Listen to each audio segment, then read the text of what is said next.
Today I'm going to show you 10 different types of operations to do on your graphing calculator. I'm using a TI-84 Plus. Our calculator is on, so the first thing I'm going to show you how to do is enter your equation to graph. First, hit your y equals button, and then you can enter your equation. We're going to use x squared plus 4x plus 1. So to type your x, you're going to do alpha in your STO button. We'll do our caret to square it. Enter over to get back down on this main line. You do plus your 4 alpha x plus 1. We can hit our graph button. And as you can see, it graphs your parabola for you. You can go back to y equals, clear it. And then if we want to go back to our home screen, you do the second button, you hit mode, and that's quit. Next, I'm going to show you how to solve a linear equation by using the x-intercept method. Get your equation and graph it. So we're going to go back to our y equals. We're going to use 6x minus 3. 6. Oh, we don't want to do second. We want to do alpha x minus 3. Now you can go ahead and graph it. Now what we want to do is find where our graph crosses the x-axis. So we want to do our second button, and over here we want to hit the trace button because we want to calc. We want to calc our 0, so scroll down 1, or you can hit the number 2. I just scroll and hit enter. Now your left bound question, you want to place your blinker where it is left of where it crosses the x-axis. So right now it's already there, so we can hit enter. Now, right bound, we want to scroll to where it's the right of the x-axis. So our blinker's to the right of it. We want to hit enter. And then just center through guess. And it shows us that our graph passes through the x-axis at our set of points 0.50. So we can go back to our y equals and we can clear this. And let's quit again to go back to our home screen. Next, I'm going to show you how to solve nonlinear equations by using the x-intercept method. So now, let's go back to our y equals and enter our equation. We're going to do, once again, x squared plus 4x plus 1. So our alpha, we're going to square it, arrow over, plus 4x plus 1. Let's graph it. You're going to use the same steps to get to our calculation. We're going to second calc. You want to do the 0. So you want to go left bound of one of your x-intercepts. So let's go left bound of this one first. Enter. We'll go right bound of it and enter. Oops. Right bound. Oh, it's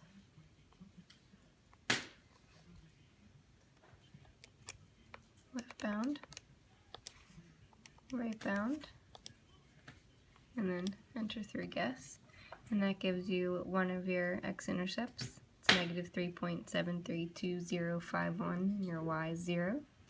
So then we can go back and we can calc again. 0, 0. We'll go left of our one over here, and then we'll go right of it,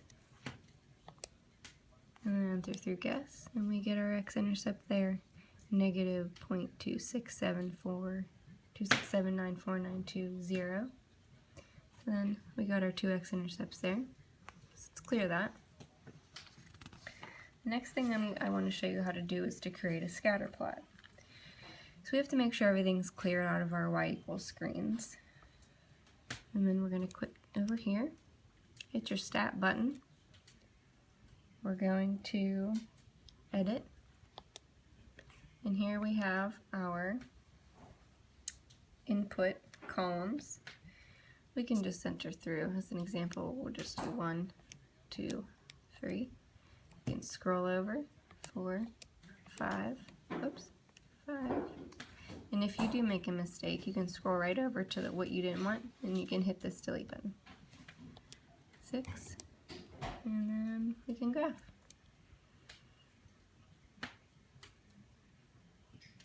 Oh, well, obviously you didn't see anything. It's because we have to go up to second stat plot, and we have to turn our plot on. Turn it on, our scatter plot, we have our 2 columns and our point. So now we can hit graph, and you can see the plots right there. Now I want to show you how to find an equation that models a set of data points, but I want to enter a new set of points for that so you can see them a little better. So let's go back to our lists. We're going to edit them. We want to clear a whole list at a time, so scroll up to your column header and hit clear, enter, clear, enter. Now I have another plot of points we're going to key in. We're going to do -1, 2, 3, 4, 5, and 6. Let's go over into our second column. We're going to do 4, 1, 0, 2, 4, and 9. Now we can graph to see what they look like. And you can see them right along here. I kind of think that they look like they make a parabola. So to show that, I'm going to hit my stack button again, and I'm going to calculate. And since I think it looks like a parabola, obviously I want it to give me its quadratic equation, because a quadratic equation is what makes a parabola. Scroll down to quadratic equation, and then hit enter, and we have to tell it what list to use. So you hit vars, we want our y vars in our function, in our y1, because that was the plot we used, enter, and then once it pulls up on there, hit enter again, and it gives you the a, b, and c of your quadratic equation. So it would be the 0.50413223114x squared minus or plus your negative 1.925619835 plus 1.785123967. And if you hit graph again, it will actually graph that equation. You watch it put a line right through your original scatter plot. Okay, so let's go ahead and clear those. So you want to hit your stat button again. You want to edit your columns. Go ahead and clear, enter. Arrow over, clear, enter. And let's take it put your equation in your y equals. So let's go over and clear that too, just to be safe. Alright, you can do your second mode to quit. Now I'm going to show you how to enter data into matrices. You want to find your matrix key, which you're going to have to hit your second button, and your x to the negative first power, your inverse, second, matrix. We have a couple matrices here. We're going to edit them. So I wanted to show you how to do a 3x3, or you can do a 4x4, it doesn't matter. You just enter your dimensions that you want. But we're going to do a 3x3.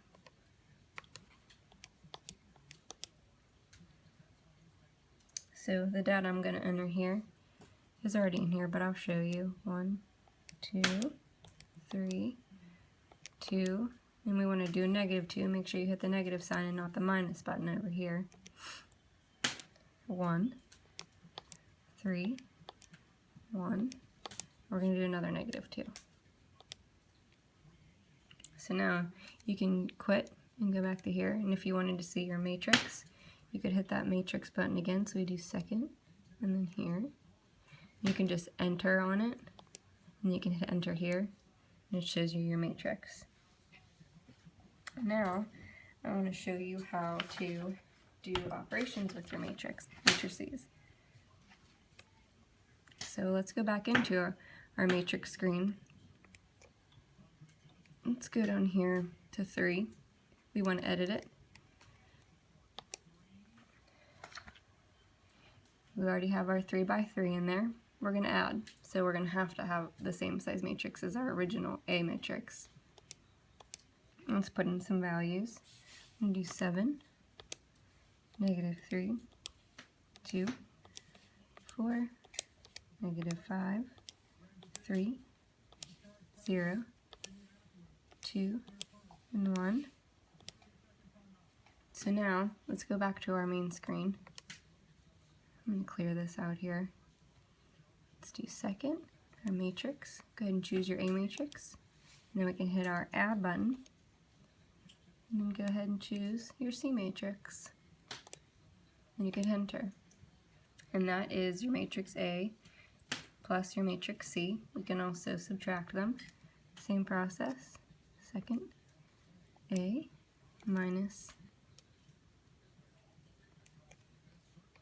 C.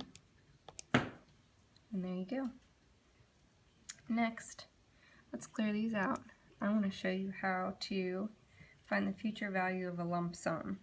This is in a separate area of your calculator, so you're going to hit your Apps button. And then you want to select Finance, so we can just hit Enter on number 1. The first one is the one you want, that's the TVM solver.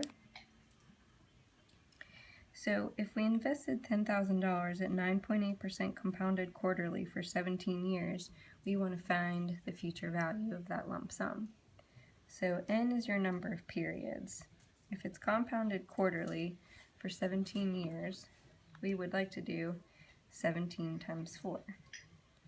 And that is 68. So 68 is our number of periods. We already said our interest rate was 9.8%. Our present value is $10,000. We're not making a payment. Our future value is what we want to find out, and our per year is quarterly, so we want to do 4 times a year. Your P/Y and your C/Y are always the same thing. So since we want to find out our future value, scroll up to your 0, hit your alpha button, and we want to hit the enter down here for solve. And it looks like the future value of your $10,000 invested 17 years with your interest compounded quarterly would be $51,857.73. Now, we can come under here with quit. Something I like to do that's easy on the calculator is evaluating factorials, since those can get time consuming if you're doing them by hand. So let's do 16. 16 seems like a good one. So go ahead and press your number 16 in, hit your math button.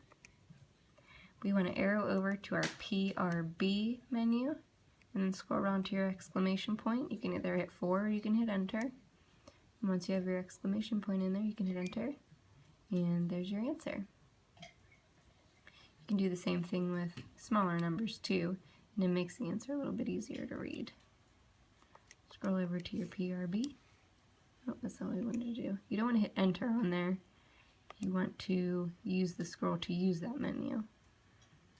So we want the math button. And come down. And you can hit enter. And that's 24. Using these same menus, you can evaluate permutations. So let's evaluate 20P4. It's the permutation of n objects taken r at a time. So do your 20, hit your math button, scroll over to your PRB, down to your NPR, enter, put in your 4, you can hit enter, and you get your 116,280. And then the last thing I'm going to show you is how to evaluate combinations, which is much like the same process we do for permutations. So let's do 20CR. You can punch in your 20, and then you hit your math button. Scroll over to your PRB, scroll down to your NCR, that's number 3, type in your 4, you can hit enter, and you get your 4,845. Alright, that's the 10 things I wanted to show you today, and thanks for listening.